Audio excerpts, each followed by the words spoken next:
छत्तीसगढ़ के दुर्ग जिले से एक शर्मनाक खबर सामने आई है। यहाँ कन्या भोज के लिए 6 साल की बच्ची का शव कार की डिग्गी में मिलने से सनसनी फैल गई है। बच्ची के शरीर, चेहरे पर जले हुए जख्म के निशान हैं। इस घटना के बाद लोगों में भारी आक्रोश देखा जा रहा है। मौके पर पहुंचे लोगों ने आरोपी की पिटाई की और उसके घर और गाड़ियों में आग लगा दी। ये पूरा मामला दुर्ग के मोहन नगर थाना क्षेत्र का है। बताया जा रहा है कि बच्ची महक रविवार को सुबह 10 बजे पड़ोसी के घर कन्या भोज में शामिल हुई थी। भोजन करके जब निकली तब रास्ते में उसे 2 युवक कार में बैठाकर अपने साथ ले गए। इसकी जानकारी किसी को नहीं हुई। बच्ची के घर वालों को भी इसकी जानकारी नहीं थी। आमतौर पर बच्चियां कई घरों में कन्या भोज करने चली जाती हैं। घर वालों ने सोचा किसी के यहाँ भोज करने चली गई होगी। जब बच्ची 3 बजे तक घर नहीं लौटी तब घर वालों को चिंता हुई। उन्होंने खोजबीन शुरू की।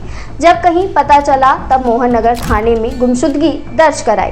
बताया जा रहा है कि तलाश के दौरान मोहल्ले का ही एक युवक, जो बाद में संदिग्ध पाया गया, परिजनों को गुमराह करता रहा। वही युवक एक खाली मैदान में खड़ी कार की डिक्की खोलते हुए बोला, बच्ची यहाँ है।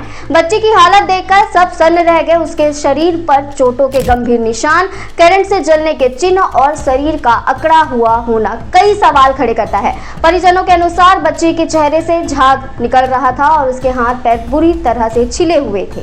पुलिस ने इस मामले में कुछ संदिग्धों को हिरासत में लेकर पूछताछ जारी है।